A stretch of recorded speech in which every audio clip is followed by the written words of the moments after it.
We're on a road to nowhere. Come on inside. Taking that ride to nowhere. We'll take that ride. I'm feeling okay this morning. And you know, we're on the road to paradise. Here we go, here we go. There's a city in my mind. Come along and take that ride, and it's alright, baby, it's alright. And it's very far away, but it's growing day by day, and it's alright, baby, it's alright. Would you like to come along, and you can help me sing this song, and it's alright, baby, it's alright. There's a city in my mind. Come along and take that ride, and it's alright, baby, it's alright. And it's very far away, but it's growing day by day. It's alright, baby, it's alright. They could tell you what to do, but they'll make a fool of you, and it's alright, baby, it's alright. Hello, and thank you so much for tuning in tonight. So I have a very interesting guest who I saw on my buddy Ron Placone show, Mr. Chad Riden. You've known Ron for quite some time. Yeah, at least 15 years. I'm not sure. I'm very bad with my memory, but it's been decades. Yeah.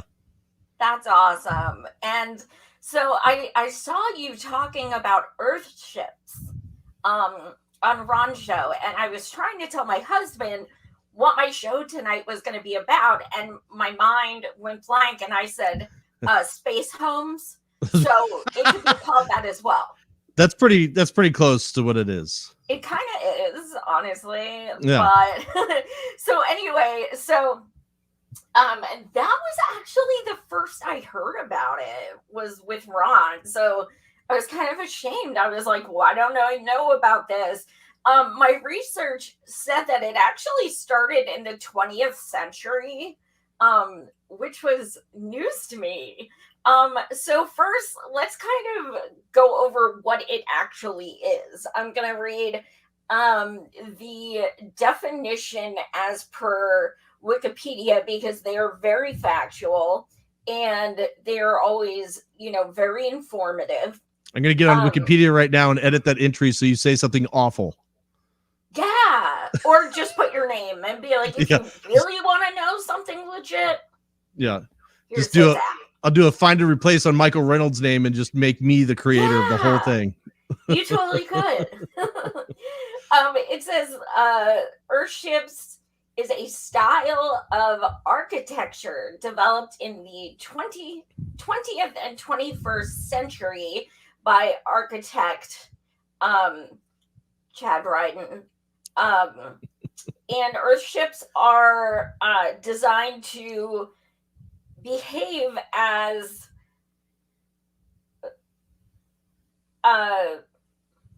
this is why having a blind girl read is fun. Passive solar earth shelters made of both natural and upcycled materials, such as earth-packed tires. So when I was looking at Earthships, I found a lot of ones made of tires. I also found bottles, things like that, and yeah, solar panels. So I'm going to show everyone, kind of give them an idea of what one looks like. Even though they're all so different, I found ones that look like basically medieval times with a moat, and then I found ones that look like they house fairies. Yes. So they are very different. Let me pull up my favorite. I just fell in love with this. Okay. It's a lot of people who want to recreate like a Hobbit house experience. Yeah, totally. It's I definitely can see that. That's why I was like, oh, cool. Like pixies live there. I could totally see that. Okay, here we go. Share screen. And it's very environmental friendly construction. It's carbon negative construction. So your impact on the environment, like specifically designed to be low impact and in fact good for the environment. So the people who are attracted to this type of construction, yeah, they're into some sci-fi fantasy type stuff, and so they want to build something cool. Creative. Yeah. So you see the bottle work, those little in the wall, you see little bottles that have been made into glass bricks. Those are upcycled bottles and cans. And so instead of using cinder blocks or bricks or lumber to build a wall, we try to take garbage and use that instead. I mean, lumber prices are at an all-time high right now, and if like most construction, the prices are out of control. So like taking stuff that would have gone to a landfill and building a house out of it was way ahead of his time, even in the 1970s. But now it seems like he's really hit his stride, and this movement is kind of built for today, honestly. Yeah, a lot of the articles I was reading actually said, before too long, people are going to be building these, like, period. These are going to be kind of the architectural blueprint. I think so, because a lot of the problems we're seeing now in large cities and around the world is infrastructure crumbling. So, there's the water problems in Flint, Michigan, and they're not alone, but that's the most famous one right now. So if you are collecting your own rainwater and you're self-contained and you're completely off the grid, well, it doesn't matter if Flint's water is awful, because you've got your own and it's clean and it's good for you. So yeah, you can see this. That's somebody's bathtub / shower, and it looks like something you'd find on Tatooine. It's fucking amazing, pretty wild. And so when the sun hits these outdoor walls that do have bottle work on them, it's like a stained glass window. Right. It just lights up so beautifully. That is so cool. I love that so much. And it's actually surprisingly not primitive looking. Like you think it would be, but it's really not. It's very low tech. So like you're pulling cold air, you're building a wall out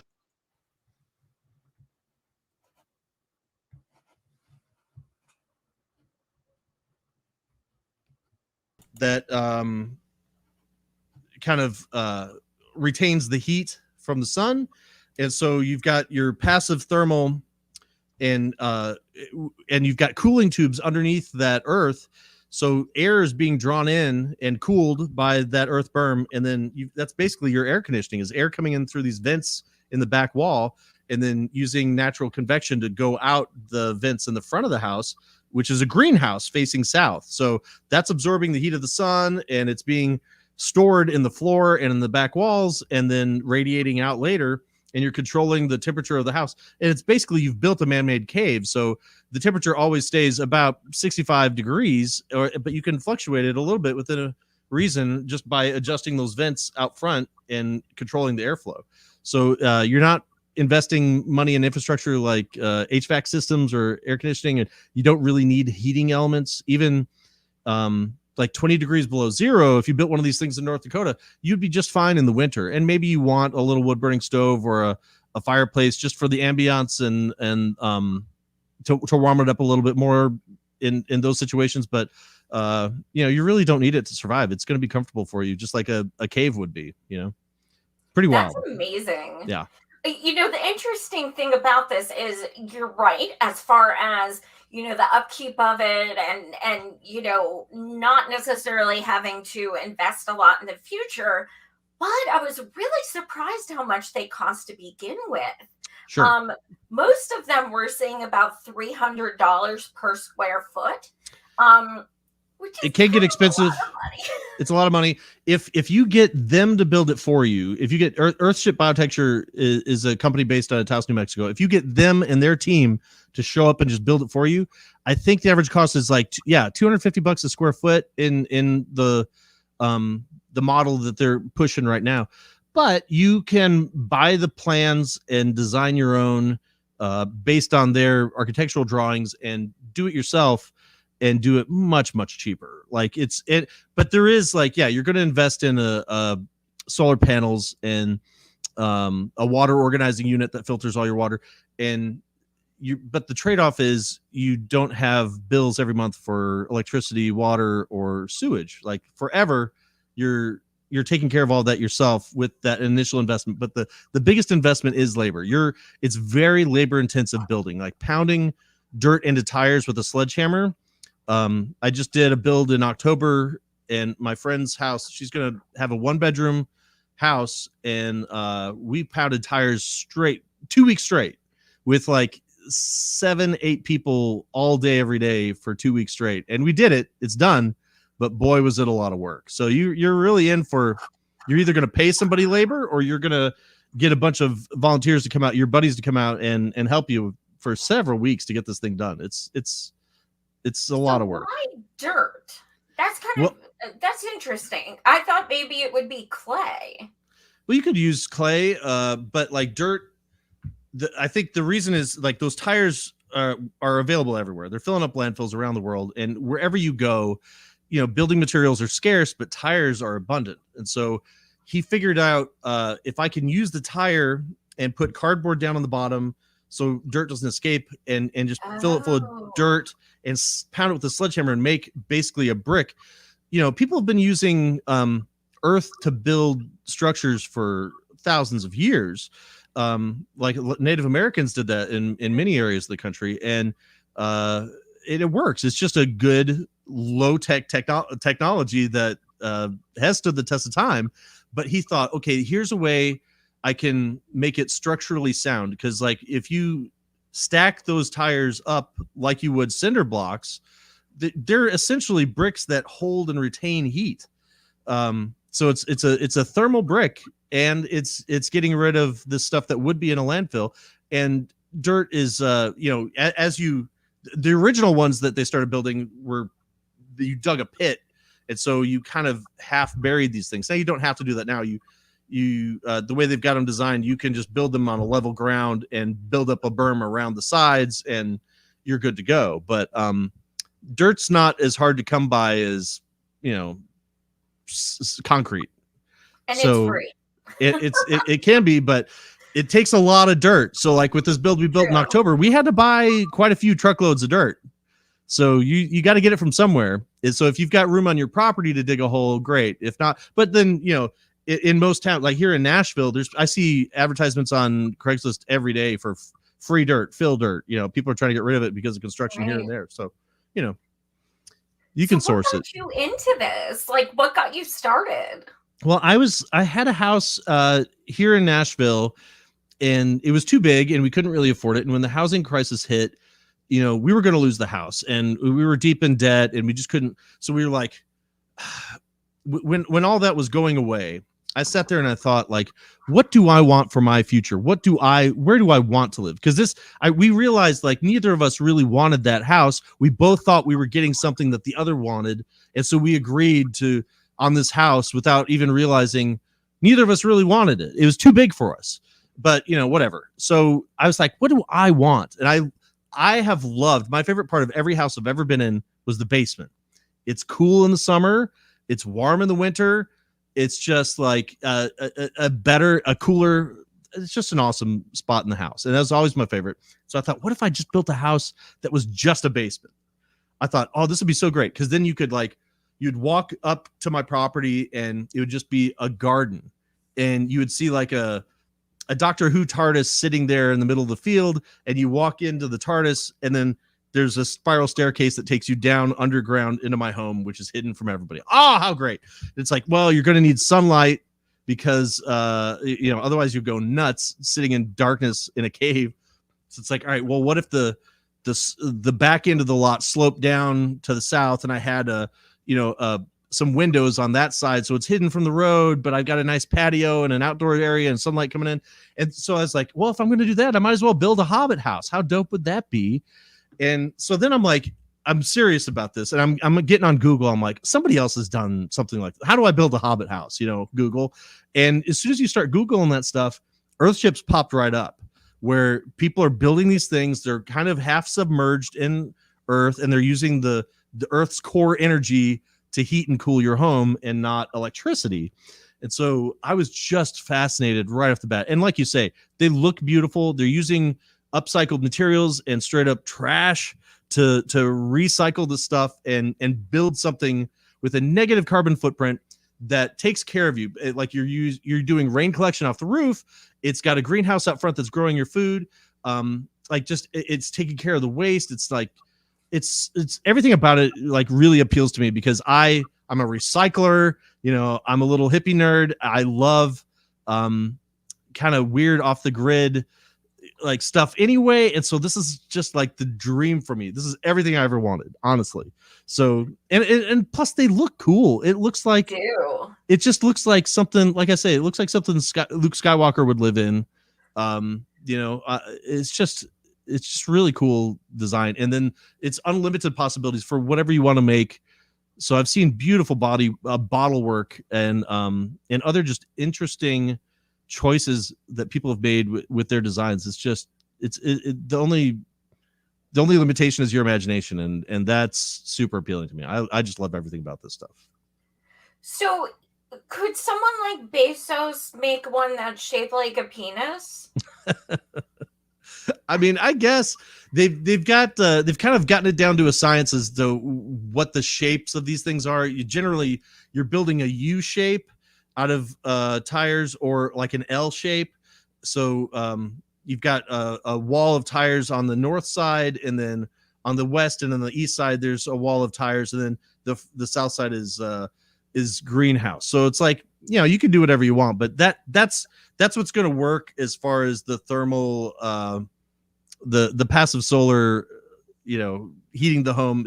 There's a certain depth you can have from the greenhouse to heat your home and make it comfortable. So like if you want to build if your heart's set on a penis shaped house, you can do it. And I've seen like compounds where I know a dude that's built, he's got 2 Earthships, but he's got a wall around his property and all kinds of construction going on using the same construction techniques. So he's got this wild compound with just amazing stuff in every direction. And so it's like, it's pretty crazy. He's got like a bar area and a campfire area, and then he's got couches and it's all stuff that was recycled. So stuff he found on the side of the road that people were throwing away. So, you see mattresses and box springs on the side of the road all the time. It just sits there for years sometimes. This dude picks all that stuff up and he takes it to his house and he builds something out of it. So his wall, I noticed, was basically mattresses and box springs that he has, screwed into posts like a normal fence post. And he's got this box spring there, and then he's sprayed it down with concrete. And so he's used that just as the shell, and he's got a wall built out of, and you wouldn't be able to tell that it was a box spring, except for the part that he was working on right then. So he had a new section of wall that he was working on right then, but like he puts Adobe stuff around it, and it fills in the gaps and makes it look like a beautiful stone wall. And so you would have no idea what it was unless you knew that's all garbage in there. So it's like, and like I said, he took a couch on the side of the road and he built that into the wall. So like, and he covered it with concrete. So it's this old, rotten, stinking couch, but all he needed was that shape because he encased it in concrete. And now it's a cool bench for people to sit on while they're poking the campfire right in front of them. It's just like the possibilities are truly endless, and it's super dope. Like if you look at my Instagram, I'm everywhere on the internet. I'm at Chad Riden. If you look at my Instagram, scroll back to about October this year, and you can see this dude's house. It's absolutely amazing. But there's so many possibilities. You could really build whatever you want. That is freaking amazing. Oh my god. Now, I know you used the phrase off the grid. I'm not sure if you were being literal, but the one thing that was very interesting as I did my research is a lot of the people who do this are not off the grid literally. So I think that could be a misconception where this is like pretty much only people who are off the grid, because there are people who maybe they are in kind of farmland, but they are still accessible. Oh yeah. I mean, off the grid for me doesn't mean a hermit living in the hills, although that is what I want for myself. This building is self-sufficient is what we mean. So yeah, you've got solar panels, and some people have wind turbines. So just in case, if it's cloudy day, a couple days in a row, you've still got some electricity. But yeah, you've got that. You're collecting your own rainwater off the roof. It's being filtered down into cisterns that are buried under your berm so they don't freeze. And then that water's being filtered and put into your house, which is plumbed normally. And when you take a shower, or wash your hands or wash your dishes, that gray water, instead of just going into the sewer, goes into these planters that are in your greenhouse, and they water your plants. Oh. And then the water's filtered that way. So after that's been used, it gets pumped up into flush your toilets. And so it's not murky or weird. It's been filtered out by this system, and it's just regular water, but it flushes that toilet, and then that black water goes out into your septic, your normal septic. So if you were in a city, and if I built that design, an Earthship design right here on this spot where I'm at in this very dense neighborhood, I would just plug up to the sewer system, and that black water would go right into the city sewer. But other than that, I would have much less waste because I'm using the water, I think 3 or 4 times before it actually leaves the property. But yeah, off the grid for me is like, yes, I'm growing my own food. I've got my own electricity. I don't need to hook up to any kind of utilities. I can exist and be self-sufficient here in this house, and it'll protect me and provide everything you need to live and survive. So like, you could grow all your food and never leave the house if that's what you wanted to do. A lot of people have tilapia ponds. So it's like, if you've got a chicken coop and some tilapia going, there's your meat source right there. If you're a meat eater and you're growing all your vegetables, like, you really don't need anything else. Wow, that's pretty amazing. It's pretty crazy. You mentioned indigenous peoples, and that was one of the first thing I searched, was to see if there was any information on them and how they feel about Earthships, or are they doing them themselves? I couldn't really find anything on that, which I was very surprised by. But I was going to ask you what you think. So you do know indigenous people who. So yeah, so the Pueblo live in Taos Pueblo, which is right next to Taos. Right. And they used to have all that land, of course, before Whitey came in and ruined everything. But they have quite a few Earthship structures, and I know that there's a project going on in their community right now, and their community is closed off. If you're not Pueblo, they don't want you in there, and you're not supposed to go. And there are roadblocks to keep tourists from just kind of touring around, screwing around and getting in their way, because, come on, leave them alone. But they do have several Earthship type structures out there, and I know that there's plans where they are building more. So it kind of uses a lot of the techniques that natives have been using for, like you say, thousands of years. And there's a little bit like all the other stuff, the modern trash that we've incorporated isn't something, they didn't have tires a couple thousand years ago, thank God. But yeah, I think quite a few Pueblo have embraced it. Now, I know that they didn't want electricity in their community in the Taos area. A lot of them really fought having electricity introduced to the area, but they can choose. They have some sort of hookup out there, and they can choose to plug in or not. And some of them do choose to plug into electricity, and some of them just prefer the old ways. So it's I guess it's just like anybody else. They've got the choice to plug in if they want to or not. So last week I binged Hoarders, and it's making me sad to think of all the stuff they threw out that could have helped. Like that's Well, yeah, like bananas.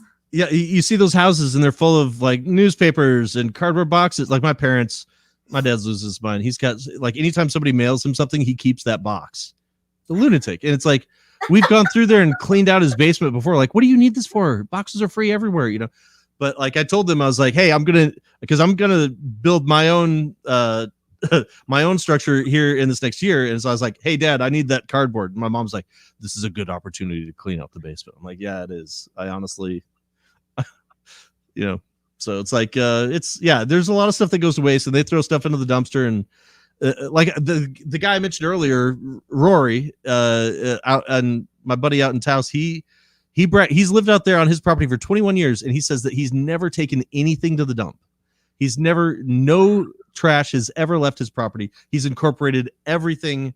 He's upcycled everything into his build, which I think is just like amazing. Wow. It's really amazing. And he's sought out other people's trash to incorporate it and build cool stuff. Like I don't know. I think that's neat. That is like, what do you think that would do for, as far as, climate change and stuff? Oh my gosh. Wouldn't that be kind of utopian if everyone did that? It really would. Like, I mean, there would not be a necessity for landfills if everybody was responsible for their own trash and they took care of it and used, every single thing that they came into contact with. There was no waste. That's my goal. I strive for that. Like I was an Eagle Scout.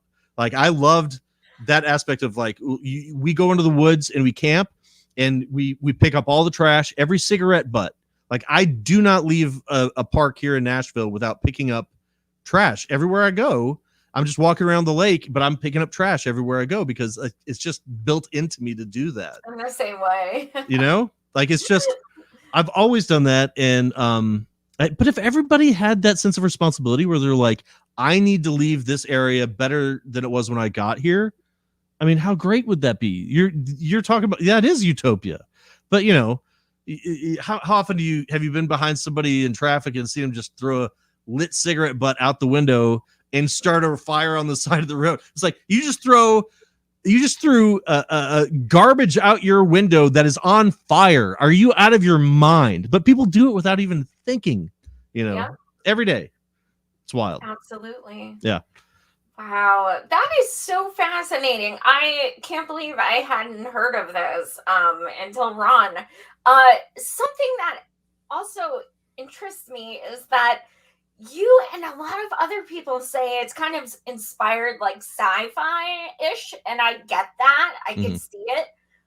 But I don't like sci-fi, so where does that leave me? I don't know. It doesn't mean you gotta. Hey, listen, I'm not telling you got to build your own lightsaber and follow the ways of the Force. It's just what I've chosen. I've chosen to be a Jedi, and everybody's got their own path. So if for me, this makes sense. Where it's like I can the property I own outside of Taos in Taos County. There is no infrastructure. There's no road. There's no electricity. There's no nothing. So, and that's what's so wild is like, if you want to build out there, you got to be off the grid and self-sufficient. So it's interesting that here's a technology, a style of architecture that was born in that environment, specifically for that environment, but also translates to anywhere else in the world. So it's like, I would like to, my initial thought was I want to build one of these things in this dense East Nashville neighborhood I'm living in, because I think that would be dope. It'd be so unique and interesting. And I thought I'll build a comedy venue, and it'll have like some residential area backstage, like every comedy club does, but it'll be like the dopest venue in Nashville. But gosh, real estate's so expensive here. It's insane. I'm being priced out of my neighborhood. Every house that me and my friends used to rent has been knocked down and replaced by 10 apartments that cost $1 million each. So it's like, it's not sustainable for me to live here. So I got to get out, so this is what I've chosen. But yeah, you don't have to, it doesn't have to be weird.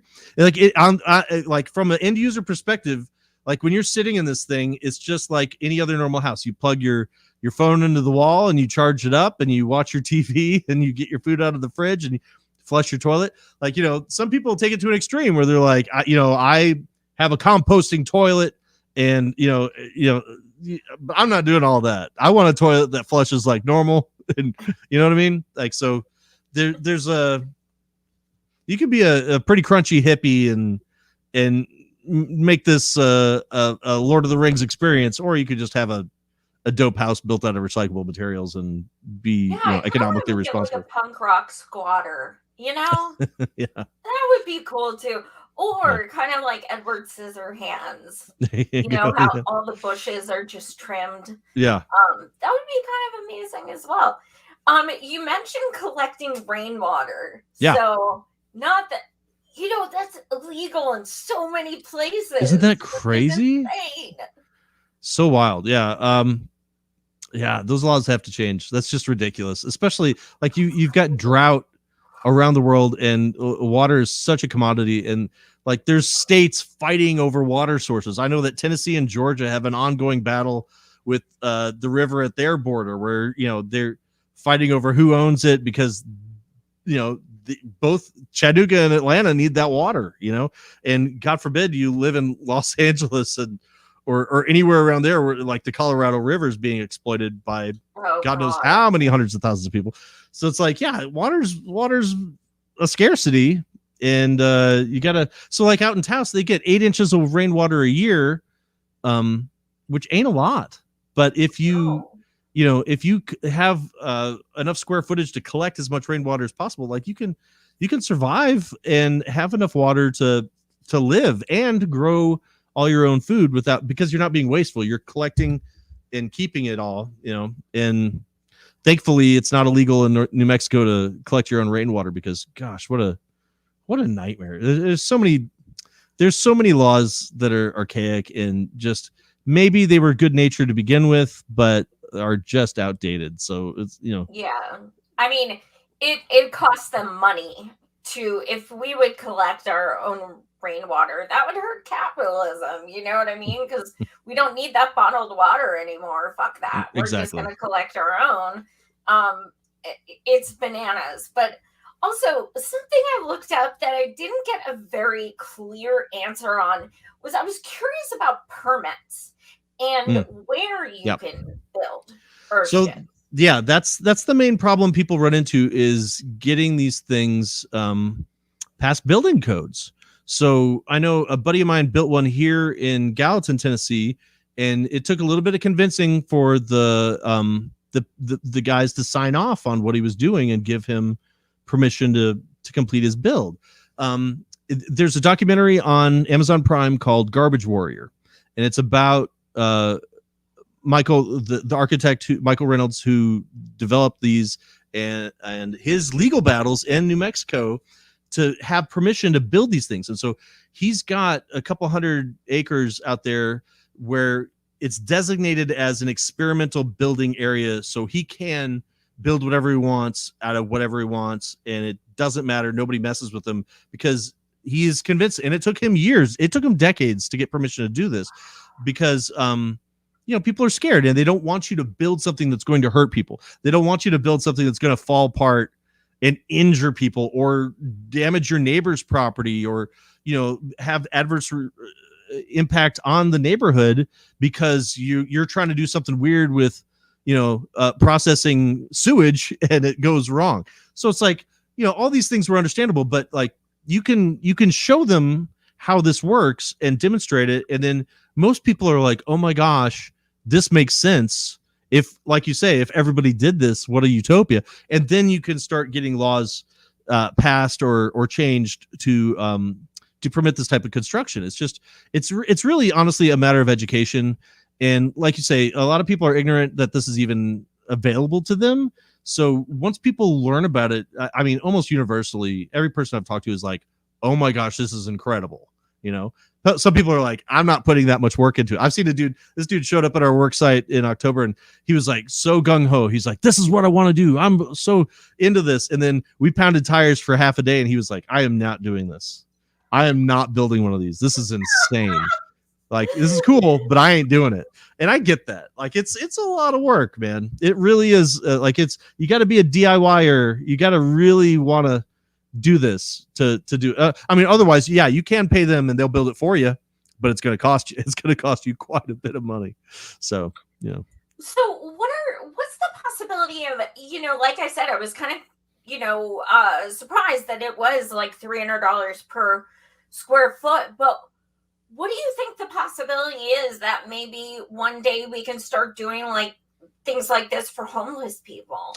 Oh, so this is one of my things I've really pushed. I ran for governor of Tennessee in 2018. It was it ruined my life. It was horrible. It was a bad idea. Don't do it.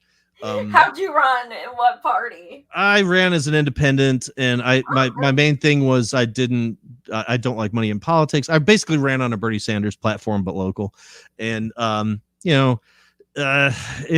was a time when nobody wanted a comedian running for office. Like, we'd all been through the ringer with joke candidates who accidentally become president, and nobody thought it was funny. Comedy audiences were confused and irritated, and the people in the political side of our media and infrastructure here were not excited about a comedian running for office. So I really disappointed everybody and ruined my life, and it was awful. But one of the things I kept talking about was we can take trash and we can build sustainable housing for people. There is a design. If you look up Earthship Hut on YouTube, you can build like a 12-foot diameter hut for about $2,000, about $2,500. It incorporates all of these principles in a very, very streamlined way. So, like, for example, when they go off on mission trips to the Philippines or to Haiti or Dominican Republic, and they start building schools for people, they use this technique because it's like, okay, we don't have solar panels for these people. We don't have some of this stuff, but we can build a structure out of trash using these same techniques that collects water and has plumbing and has everything they need to survive. So they've got a survival model that you could download the blueprints for, which is very low cost, but you could build a full scale Earthship. It's just pared down and it's not as fancy as the $300 square foot one. So what I'm going to build is a 2-bedroom, 2-bath with a kitchen and a living room, and I'm going to spend about $45,000 doing it total. So That's pretty good. Now, I'm going to do it myself. It's going to be mostly my labor. I'm going to use all materials that I scavenged, and I'm not going to really buy a lot of stuff from Lowe's. I'm going to buy some electrical work. I'm going to buy some wiring and some stuff, but I've already been scavenging all kinds of I've got my bathroom sink already. I've got a countertop, all this, like when they're knocking down these houses around my town and building all this kind of disposable new stuff, I walk around picking up perfectly good stuff that I'm going to build a house out of. And the hardcore earth shippers do that, where they don't buy nothing. They just scavenge and collect people's and work on other people's construction sites and take the scraps. So that's what I'm really being big about, is like, oh, I could use that tile. And it doesn't matter if that matches or not. I'm going to make it look cool, And so that's how I'm going to do this and save a lot of money by upcycling as much stuff as I can, Hell yeah, that's badass.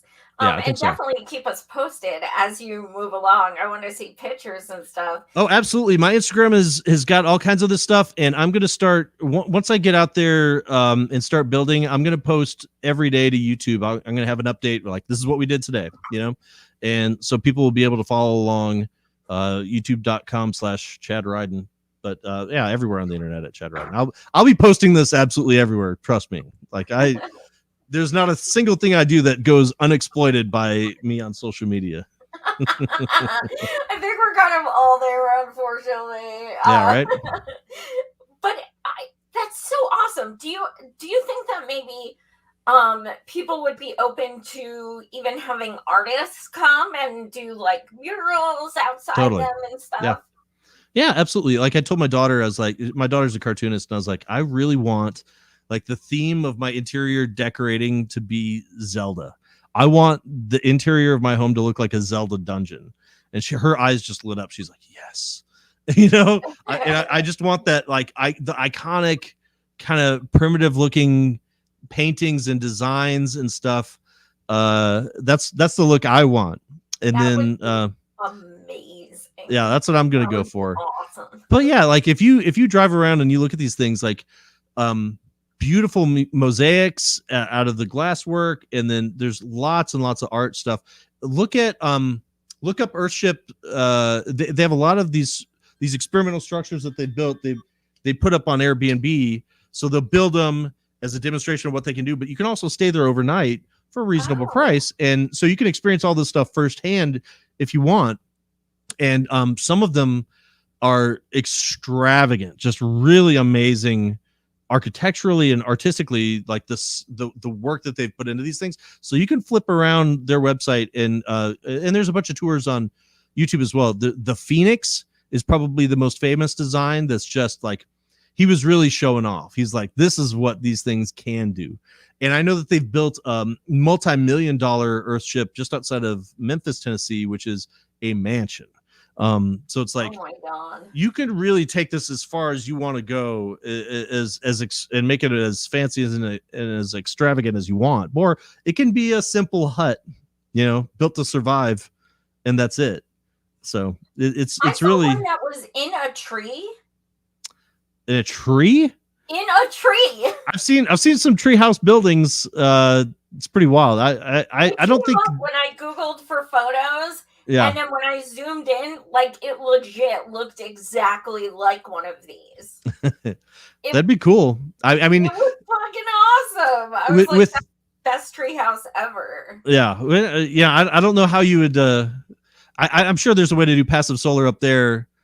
I'm not sure. I'm not sure how you would do. Like a one room. Like, yeah. Okay. I mean, it was small, and that makes sense because. Most of what you're using in Earthships is very heavy. Oh yeah. So the chances of it staying in a tree is low. But when I saw that, I was kind of blown away. I was like, "That's it's badass." Yeah, maybe it's somebody using like Adobe to build something up there that, or maybe they're using something light like hempcrete or aircrete. That I'm really into like this. There's this guy on YouTube that's developed this technique for grinding up styrofoam into tiny little bits and mixing it into concrete and making styrofoam concrete that is lightweight and can be cut with a saw very easily, but is out of recycled styrofoam. And it's the same consistency as it's concrete? Like it's load bearing and highly insulative. It's really amazing. And then I've seen a lot of work with hempcrete, which is fascinating to me as well. So it's like there's a lot of lightweight ways to build something that looks kind of like Adobe, but it's not, mud. It's not packed mud.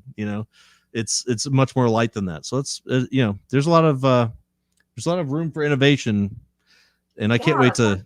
Freaking awesome. Yeah. Yeah, I see your wheels turning. You're like, I'm gonna add this and do this, and it's awesome. Yeah, it must be exciting. I've got such wild plans, but it's like, all right, let's start slow. Build something you can accomplish. Start a project you can finish. So I'm building my estate in stages. So it's like, we're gonna start small. I'm gonna build a very small thing and then add on, and eventually I'm gonna end up with a giant compound like my buddy Rory's got out there, where it's just every direction is something dope, like you need like a moat and stuff. Oh, I'm on it, man. I definitely like, it's too dry for me to have a moat full of water. Like, I am in the desert and water is a commodity, so I won't have that. But I do want to have like I will have a wall around my whole thing, and it's gonna be pretty crazy. It's gonna be wild. Like it is. I do want to have a drawbridge going over a pit. Yes. It won't be full of water, but I do want a lot of weird stuff. A labyrinth. Oh yeah. You could have like a David Bowie cut out and have something amazing. Yeah. Really, possibilities are endless. I love that. What is something that we didn't talk about that you want people to know? Well, let's see. I think as far as Earthships go, I think we've covered all of that. What do I want people to know? I don't know. I think you can be self-sufficient. Like, it's within your power. You don't have to be rich. I've seen a lot of criticism where it's like, people do look at the cost per square foot and they're like, this is for elites only. And it's like, well, if you have property and you can find trash and you have free time and the ability to do physical labor, you can do this extremely cheaply, just without spending more than a few $1,000s. Like I say, you can build a 12-foot hut, a 12-foot in diameter hut that has everything you need to survive in any temperature and provide all your water. You can do that for $2,500. So it's like, if it's really a matter of what you want to do. So you can, the possibilities are endless. Get you some property, first of all, and start collecting trash is what I would tell people to do. Start picking up that trash warrior. I fucking love that. It's pretty great. I really love it. It's wonderful. And as you know, as trite as it is, it really is, you know, one person's trash is another person's treasure. Like that's what I kept thinking of, because like these people just are completely oblivious to the fact that they're throwing this stuff out and it's actually turning into this beautiful creation. Yeah. It's kind of amazing, honestly. I'm so glad I learned about this. You're incredible. Thank you so much. Where can people find you? My name is Chad Riden, ChadRiden. I wasn't smart enough to make up a stage name for myself. So I'm everywhere on all social media at Chad Riden. My website is chadriden.com. If you can't remember that, it's also fuckthehomeless.com. You'll remember that one. We're doing a lot of really good work for people who deserve it. Pick up a couple homeless people tonight, take them home, give them a shower, give them a meal, but fuck their brains out. Most importantly, they didn't expect that. Okay, that I'm down with. Now I understand. That makes sense. Yeah. Does it? Yeah. Why not? Look, if everyone was getting laid, our country would be so much happier. You're damn right we would be. Give a fuck. Give a fuck. Yes. I love it. I absolutely love it. I'm probably going to make a shirt that says that. Better not. I've copyrighted that shit. That's my trademark. Better back up. Okay, I will. I promise. Well, thank you so much for joining me tonight. This was wonderful. Definitely give Chad a follow. Thank you all for tuning in. As always, tomorrow I am actually taking a night off.